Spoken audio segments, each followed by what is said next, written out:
Bahkan kalau bicara ini saya juga tertarik dengan konsepnya Ki Hajar Dewantara. Kalau pemimpin itu ing ngarsa sung tulodo. Di depan memberikan contoh. Kita nggak ngomong yang tengah dan belakang dulu, yang depan gitu ya. Ini contoh. Mungkin sebagai contoh sederhana ya. Saya pernah cerita nggak waktu itu. Dalam sebuah keluarga, ya, seringkali anak itu malas belajar, ya. Dan orang tuanya cuma bisa maksa-maksa anak, sementara orang tuanya itu buka Facebook, buka IG, nonton Netflix. Anaknya suruh baca buku. Ya gimana bisa?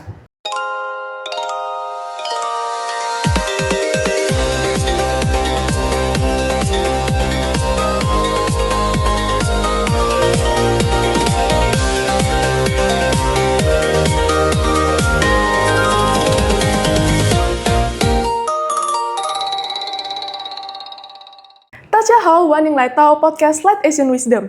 Nah, Sobat Akademi, benarkah bahwa masyarakat Indonesia memiliki low quality?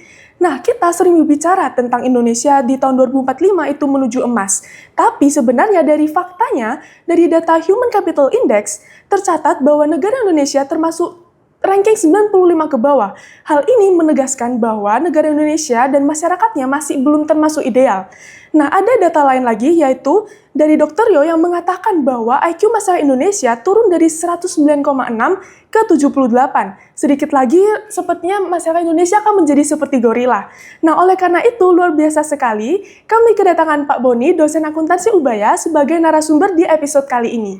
Selamat siang, Pak. Selamat siang. Oke, jadi menurut tanggapannya Pak Boni ini, dari tadi kita membahas tentang Human Capital Index dan juga rata-rata IQ manusia, kira-kira tanggapan Pak Boni seperti ini tuh kira-kira ke depannya Indonesia bisa jadi emas atau justru cemas, Pak? Oke, kalau kita bicara emas atau cemas, jawabannya bisa salah satu dari mereka, itu kan.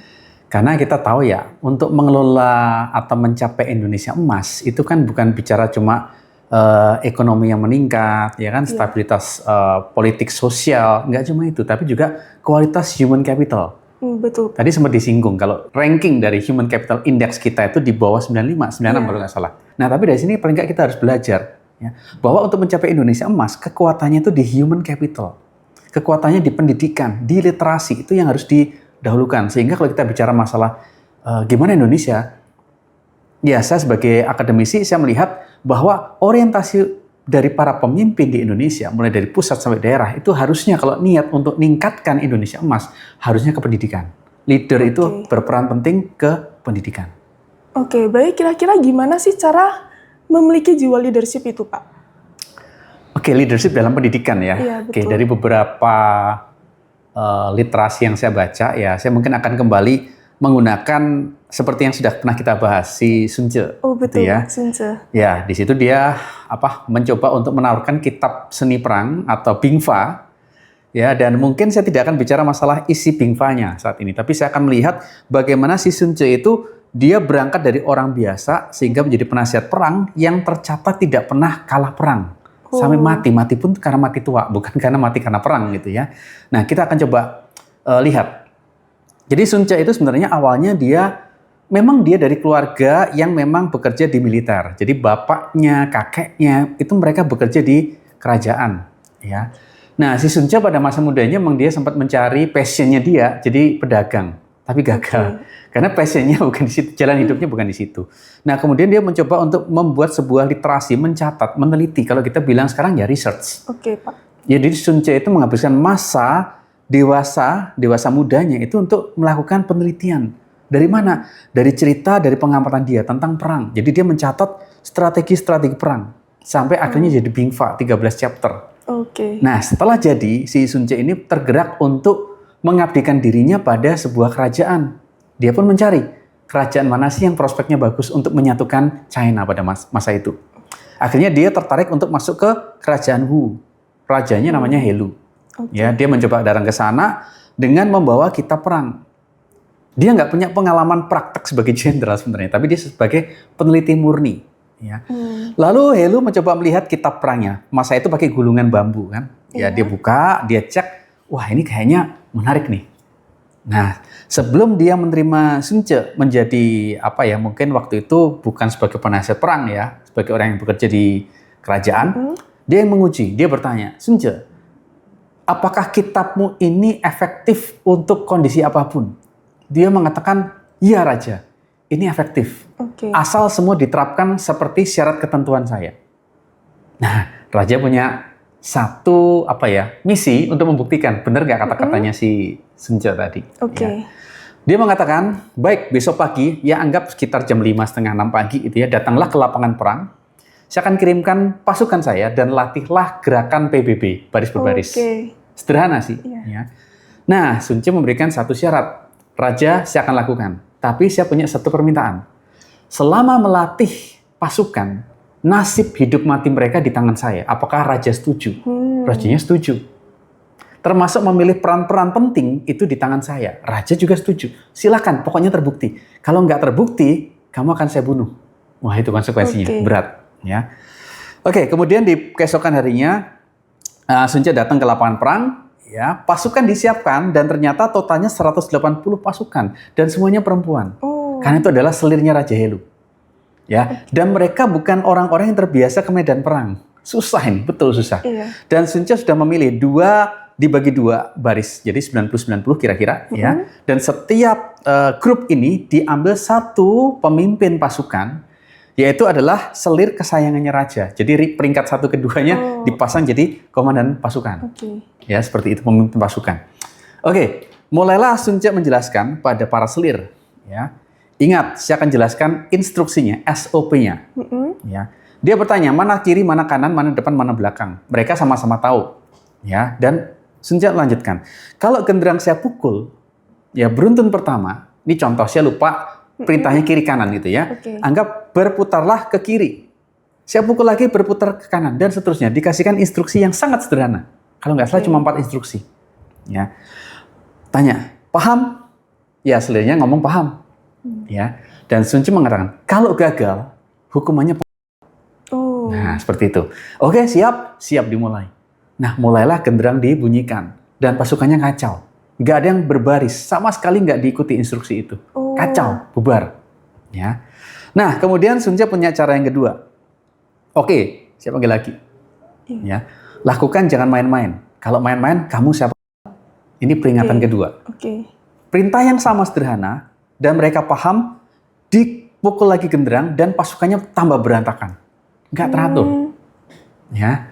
Nah, Sun Ce mulai cara ketiga. Dipanggil lagi. Baik, kalau cara 1, kedua masih nggak beres, bisa jadi mungkin instruksi saya nggak jelas. Tapi kamu ngomong jelas. Ya. Saya ulangi instruksi yang sama. Ya. Apakah jelas si A, si B jelas? Jelas.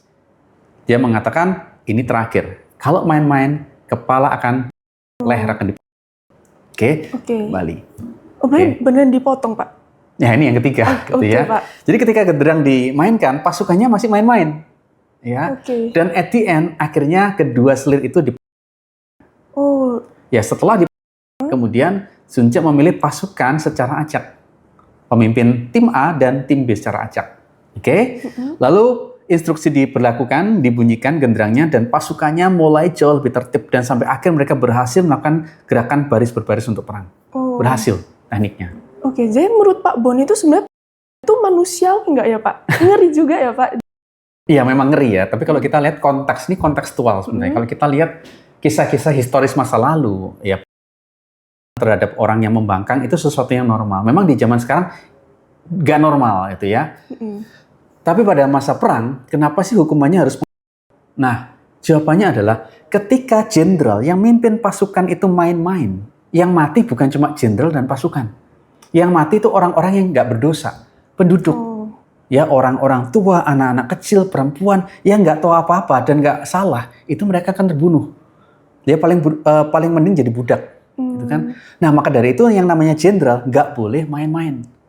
Ya sama dengan kalau kita bicara masalah kepemimpinan negara, itu ya namanya pemimpin itu nggak boleh main-main karena mereka menjaga nasibnya masyarakat.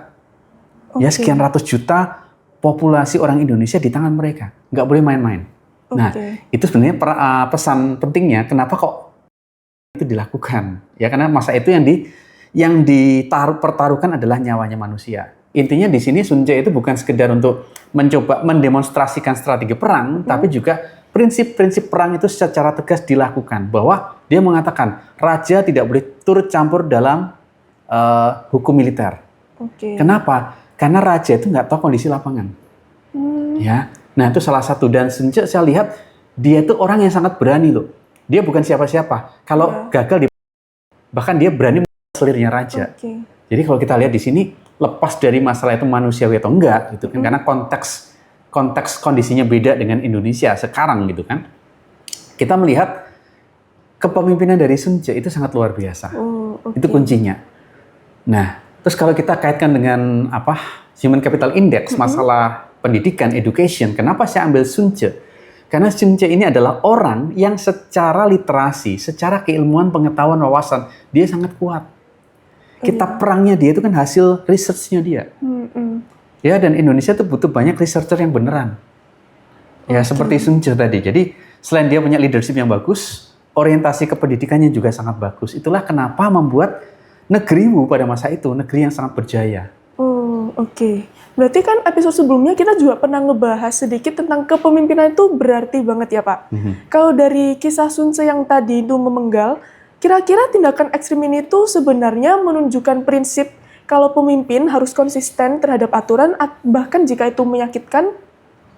Kalau konsisten, pasti ya. Dan yang menarik, Sun Tzu itu bukan orang yang orang salah langsung 3 kali tadi ya. Iya, 3 kali. Dikasih kesempatan, dan dikasih kesempatan main-main terus, tambah parah, tambah lama. Ini kan berarti kan keterlaluan. Ya, dan Sun Tzu berani mengambil keputusan yang tegas. Itu yang menarik yang saya lihat. Oke. Kalau begitu, arti ketegasan bagi seorang pemimpin, baik cara sikap Sun Tzu mengatasinya itu menunjukkan bahwa pentingnya konsistensi antara ucapan dengan tindakan, Pak. Ya, tentunya demikian. Ya, ketika punya program tertentu, misalkan kalau kita bicara Indonesia darurat literasi dan pendidikan, ya kita harus konsekuen. Ya, semua orientasi kita mainnya ke pendidikan. Buatlah orang-orang kita itu orang-orang yang berpendidikan, orang-orang pintar dan masa depannya baik. Ya, kalau kita lihat kan sekarang kesenjangan pendidikan itu sangat tinggi. Oke, kira-kira kalau kita bahas tentang itu, ada alternatif mungkin selain kekerasan atau sanksi ekstrim seperti yang Sun Tzu lakukan yang mungkin bisa digunakan di dunia nyata untuk membangun disiplin ataupun juga semangat dalam tim atau organisasi gitu, Pak? Oke, yang pasti memang kepemimpinan itu jelas sebagai faktor kunci dalam hal apapun ya. Bahkan kalau bicara ini saya juga tertarik dengan konsepnya Ki Hajar Dewantara. Kalau pemimpin itu ing ngarsa sung tulodo. Di depan memberikan contoh. Kita nggak ngomong yang tengah dan belakang dulu, yang depan gitu ya. Ini contoh. Mungkin sebagai contoh sederhana ya. Saya pernah cerita nggak waktu itu. Dalam sebuah keluarga, ya, seringkali anak itu malas belajar, ya. Dan orang tuanya cuma bisa maksa-maksa anak, sementara orang tuanya itu buka Facebook, buka IG, nonton Netflix. Anaknya suruh baca buku. Ya gimana bisa? Karena kalau bicara masalah literasi dan seterusnya, itu butuh sosok pemimpin yang ngasih contoh. Ini contohnya baru di rumah tangga loh ya. Ya, berapa banyak di antara kita yang di rumah ngasih contoh anak-anak, gini loh caranya belajar. Ini loh asiknya membaca, literasi. Nah kalau itu nggak terjadi, nggak bisa. Jadi selain dia harus tegas dan seterusnya, ing ngarso sung tulodo, di depan ngasih contoh, itu penting. Ya, bahkan Sun Tzu sendiri ketika bicara masalah di kitab perang itu, dia mengatakan jenderal itu harus memperlakukan dan memberikan contoh pasukannya seperti anaknya, sehingga mereka hidup matinya untuk jenderal, untuk negara. Kira-kira gimana cara punya skill kepemimpinan yang baik, Pak? Kepemimpinan skill, karena skill itu berarti kan latihan. Ya, skill itu sesuatu yang bisa dilatih. Jadi semakin sering kita berlatih, semakin mampu kita melakukan. Nah, sebagai contoh, kalau kita punya anak, ya, kita balik ke keluarga lagi ya, parenting gitu kan, kita punya anak. Kalau anak-anak kita lagi mencoba sesuatu dan kita selalu takut dia jatuh, dan kita nampanin terus, dia nggak bakal bisa. Karena leadership itu harus dilatih. Sama dengan melatih anak-anak misalkan mau naik sepeda. Ya, itu sederhana. Ya, harus kita latih. Ya, tinggal bagaimana peran kita dan posisi kita di mana. Di perusahaan pastinya ada program gitu ya. Nah, yang menarik di sini kalau kita bicara negara Indonesia itu kan, tadi kembali fokus kita adalah pemimpin dan pendidikan. Ya, gimana melatihnya? Pasti selain adanya program yang mengarah ke pendidikan, menguatkan pendidikan, tentunya juga persiapan bagaimana guru, bagaimana dosen, pengajar itu betul-betul well prepared sebelum mereka untuk memberikan memberikan wawasan literasi, pendidikan yang lebih berkualitas kepada anak-anak bangsa. Saya catat beberapa pesan moral sebenarnya dari pelatihan si Sun Tzu kepada selir yang 180 tadi ya. Nah, saya sempat mencatat, di sini saya catat ya. Ini juga ada hubungannya dengan apa yang disampaikan tadi. Yang pertama itu intelektual. Jadi kalau kita bicara masalah pemimpin atau yang dipimpin, intelektual itu penting. Ya, pemimpin itu bukan cuma bicara elektabilitas. Intelektual itu juga penting, ya. Nah, seni perang atau Bingfa itu juga kalau kita lihat itu seperti skripsi. Sekarang banyak anak-anak generasi Z yang kuliah tuh malas bikin skripsi. Ya, AI bisa bikinin atau joki dan seterusnya, banyak joki ya. Kalau kita bicara kenapa Sun Tzu itu berhasil, karena dia secara literasi, secara research dia deep. Itulah pentingnya pendidikan. Ya, dia nggak, memang pada masa itu dia nggak perlu publikasi Scopus gitu ya atau jurnal internasional, no. Tapi dia melakukan sebagai passion. Research itu penting. Itu yang membuat dia menjadi penasihat perang dan nggak pernah kalah. Itu pertama. Ya. Nah, lalu yang kedua, ini menarik. Kenapa Sun Tzu itu memilih 2 selir kesayangan raja? Kenapa bukan selir yang ngasal atau gacha? Enggak, dia pilih yang disayang. Ya. Karena Sun Tzu mengambil orang kunci. Begini, kalau orang kunci yang disayang kedip, maka yang lain mikir. Betul? Kalau orang yang paling dibenci oleh raja, ya Sun Tzu memilih orang yang dibenci raja, yang lain yang mikir. Mungkin yang favorit masih, ya itu kan selir yang dibenci atau dibuang. Kita kan aman. Nah, makanya diambil, ini namanya strategi mengambil orang kunci. Ya, menghadapi demonstrasi. Saya sangat terinspirasi dengan cara Pak Jokowi, mantan presiden, ketika dia menghadapi kasus. Kasus apa itu, Pak? Waktu dia di gubernur DKI gitu ya. Ya, ada satu kasus di masa itu. Ya, akhirnya yang dilakukan Jokowi adalah mengajak mereka untuk makan bersama. Orang-orang kunci itu diajak makan bersama. Ya, diajak ngobrol baik-baik, disentuh secara hati. Akhirnya mereka berubah. Dan demo rusuh itu nggak terjadi. Itu namanya strategi ngambil orang kunci. Dan Sun Tzu pun melakukan. Itu bagus. Ya. Yang ketiga, ketika saya diposisikan jadi Sun Tzu, saya belum tentu tenang loh ya. Sun Tzu itu tenang. Awal dikasih tahu sama raja, kalau Anda gagal, saya bunuh. Wah, itu sudah kena mental kalau saya gitu kan. Kata bunuh. Ketika selirnya dikasih instruksi main-main, itu juga pasti sudah kena mental lagi. Wah, gimana nih, aku siap dibunuh nih. Tapi Sun Tzu tenang, orangnya tenang. Oke, kira-kira cara untuk melatih ketenangan dalam diri gitu gimana, Pak? Ya, itu perlu belajar mindfulness, ya, ketenangan ya, meditasi dan seterusnya, ya kan. Kalau kita lihat Sun Tzu itu juga orang yang terpengaruh dengan ajaran Tao, kemudian juga ada Confucius yang banyak mengajarkan tentang mindfulness, ketenangan, meditasi, ya, ya. Tentunya Sun Tzu sangat belajar banyak tentang itu sehingga dia bisa membawa dirinya untuk tenang. Ya, kondisi sekarang kita hidup di zaman yang sangat dinamis, sangat bergerak cepat, kita susah untuk duduk diam tenang. Ya, kalau zaman itu nggak seperti sekarang sih. Ya, itu tantangan zaman sekarang. Supaya kita nggak impulsif dalam mengambil keputusan. Sun Tzu itu sangat tenang. Ya, nggak nggak reaktif dan tidak impulsif. Lalu yang keempat, ya, Sun Tzu itu memberikan peringatan, tadi sudah kita bahas. Jadi ketika kita ingin mempanis orang, itu tidak dengan langsung cut off pendekatannya. Itu saya rasa cukup manusiawi loh ya. Untuk menjaga masyarakat rakyat yang sebegitu banyak dari kegagalan perang dan pembunuhan massal. Ya, Sun Tzu melakukan tidak cut off, kasih peringatan, tapi nggak didengerin. Ya. Nah, lalu yang kelima, komunikasi yang jelas. Jelas ya, tadi kita lihat Sun Tzu memberikan komunikasi. Dikonfirmasi, paham? Si B paham, oke, kita lakukan. Nggak beres, diulangi lagi. Komunikasi lagi, diulang lagi dengan pelan-pelan. Sebagai seorang leader, komunikasi itu penting. Ya. Terus di sini yang saya catat adalah poin ke-6. Integritas. Seorang pemimpin juga harus punya integritas. Sun Tzu mencatat seni perang dan syarat ketentuan yang berlaku. Dan dia lakukan secara konsekuen. Itu namanya integritas. Ya, kalau bahasa Jermannya mungkin nggak mencela-mencele gitu ya. Tapi dia fokus dan jelas. Dan yang terakhir, dia itu tadi sudah disebutkan tegas. Ya. Jadi pasukan di sini nggak teratur, itu bukan karena lack of direction, tapi karena motivational problems. Karena orang-orangnya motivasinya nggak jelas, mereka selir kok.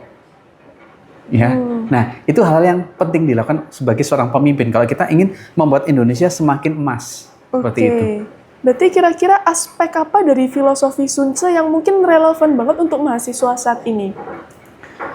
Kalau untuk mahasiswa ya, mungkin yang memang belum banyak berkarir dan macam-macam ya, yang pasti yang pertama itu literasi harus bagus.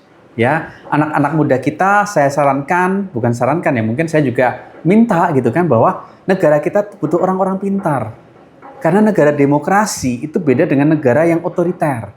Demokrasi di mana setiap orang berhak menyampaikan suaranya lewat wakil rakyatnya. Nah, kalau orang-orang yang bersuara secara akademik pendidikannya itu tidak baik, maka nggak ada suara yang disampaikan. Ya, jadi kita butuh orang-orang pintar di Indonesia yang makin banyak. Itu poin pertama. Banyaklah belajar. Mungkin yang belum dapat kesempatan sampai kuliah perguruan tinggi, paling nggak belajarlah secara mandiri, itu sangat memungkinkan zaman sekarang. Teknologi, ya kan? Mungkin kita secara wise bisa discussion dengan AI, ya, atau mungkin kita bisa mencari topik atau artikel di internet. Banyaklah belajar, jangan pernah malas untuk belajar. Dan kedua, kalau memang kita belum posisi sebagai pemimpin, belajarlah memimpin diri sendiri. Seperti bagaimana Sun Tzu prinsip tadi diterapkan untuk diri sendiri. Ya, jangan biarkan diri ini bermalas-malasan, bebal. Ya, kita udah tahu tuh salah, kita lakuin terus, gitu kan? Cuma nggak ada yang menggal. Yang menggal kita sendiri. Stop aktivitas itu. Oke, dari sesi diskusi ini menarik sekali ya dari pembahasan Pak Boni mengenai Sun Tzu, baik dari ceritanya dua seli raja untuk menjadi pasukan elit, banyak sekali pelajaran yang bisa kita ambil. Yang pertama, harus memiliki intelektual atau pengetahuan yang kuat, seperti telah Sun Tzu lakukan itu. Kemudian yang kedua, kita harus fokus pada misi dan bukan emosi, karena emosi tidak akan bisa menyelesaikan masalah. Yang ketiga, kita harus memiliki kedisiplinan dan memiliki jiwa leadership yang baik. Kalau begitu, Sobat Akademi, sekiranya begini saja episode kita pada hari ini. Terima kasih untuk Pak Boni telah menjadi narasumber pada episode kali ini. Dan untuk teman-teman semua yang menonton, jangan lupa untuk komen, like, share, dan subscribe. 谢谢大家，再见。